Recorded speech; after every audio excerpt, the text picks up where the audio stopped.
एक 60 साल की पोस्ट मेनोपॉजल फीमेल थी, एक महिला थी जिसका मासिक धर्म आना बंद हो चुका है। स्कूल टीचर थी, उसके कमर के जो निचला हिस्सा था, लंबर रीजन था, उसमें बार बार उसको दर्द होता था, उसको अकड़न महसूस होती थी।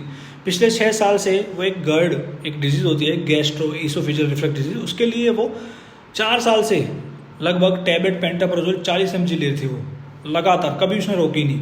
उसने बताया कि उसकी जो लंबाई है 6 साल में उसने कंपेयर करी कि 2 सेंटीमीटर उसकी लंबाई कम हो गई है। रीढ़ की हड्डी का उसने एक्सरे कराया, एक्सरे स्पाइन कराया उसमें भी पता चला कि इंटरवर्टिबल जो डिस्क है उसको सिकुड़ की है, नैरो हो चुकी है। फिर उसने एक बोन डेंसिटोमेट्री चेक कराई तो टी स्कोर उसका था वो 2.8 आया, जो कि एक ऑस्टियोपोरोसिस की तरफ जाता है। उसने हिप रीजन का कराया, उसमें टी स्कोर उसका 1.6 आया, ओस्टोपिनिया देखने को मिला उसके अंदर। उसका जो सीरम कैल्शियम था वो 9.2 था। बाकी उसका बात करते हैं कि क्या दिक्कत थी। तो पहला सवाल इसमें ये आता है कि क्या इस महिला को हड्डियों के नुकसान को रोकने के लिए किसी दवा की आवश्यकता है? आपको क्या लगता है? जी हाँ, इसको आवश्यकता है।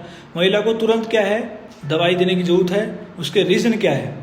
जो आपने जांच देखी ऊपर उसमें ओस्टियोपोरोसिस का है, क्लियर दिख रहा है कि ओस्टियोपोरोसिस हो। क्यों? क्योंकि उसका टी स्कोर है 2.8 हो चुका है। और WHO के अनुसार देखें तो टी स्कोर अगर 2.5 है, उससे भी कम है, तो ओस्टियोपोरोसिस माना जाएगा उसको कि हाँ कि भाई इसमें फ्रैक्चर होने की चांस ज़्यादा है, हड्डी टूटने का खतरा इसमें है। दूसरा उसने बोला कि लंबाई उसकी कम हुई। भाई लंबाई अगर 2 सेंटीमीटर कम हुई है तो यानी रीढ़ की हड्डी है, वो डिस्क है, वो सिकुड़ना शुरू हो गई है, यानी रीढ़ की हड्डी में कमजोरी आ चुकी है, कंप्रेशन हो चुका है। 3 साल तक वो लंबे समय तक पेंटोप्राजोल का उपयोग कर रहा है, 3-4 साल से, जैसे उसने बताया। तो समझ जाओ कि पीपीआई लेने से क्या होता है, पेट में एसिड तो कम हो जाता है, लेकिन जो शरीर में कैल्शियम है ना, उसका एब्जॉर्प्शन घट जाता है। चाहे आप कितने टैबलेट बाहर से ले लो, कुछ भी ले लो, एब्जॉर्ब होगी नहीं। यदि आपको लगता है कि दवाई की आवश्यकता है तो जो उसका स्कल्टर कंडीशन है उसको रोकने के लिए, धीमा करने के लिए, उलटने के लिए क्या क्या नाम है उपचार है, क्या अवेलेबल है? तो दोस्तों हड्डियों के नुकसान को रोकने के लिए, उन्हें मजबूत बनाने के लिए क्या क्या है? पहले तो लाइफस्टाइल मॉडिफिकेशन, भाई लाइफस्टाइल और बेसिक सप्लीमेंट आपको ऐड करने पड़ेंगे। क्यों?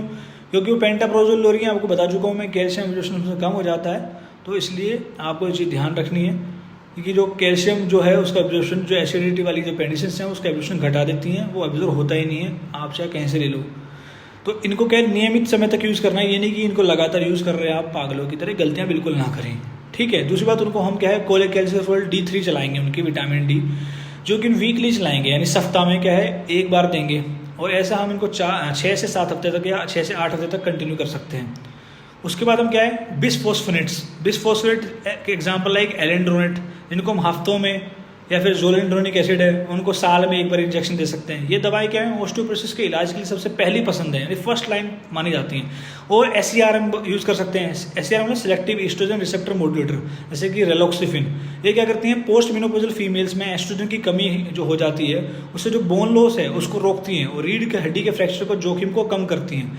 और एक और दवाई है डिनोसुमैब, ये भी एक मोनोक्लोनल एंटीबॉडी इंजेक्शन है जो हर 6 महीने में दिया जाता है, हड्डियों को कमजोर होने से बचाता है। और हम क्या दे सकते हैं, एनाबॉलिक ड्रग्स जो कि नई हड्डियां बनाते हैं, जैसे कि टेरीपेराटाइड जो कि रिकॉम्बिनेंट पैराथाइड हार्मोन से बना होता है। ये क्या करता है, ये दवाई नई हड्डी बनाने में मदद करती है, या गंभीर ऑस्टियोपोरोसिस में भी काफ़ी इफेक्टिव है।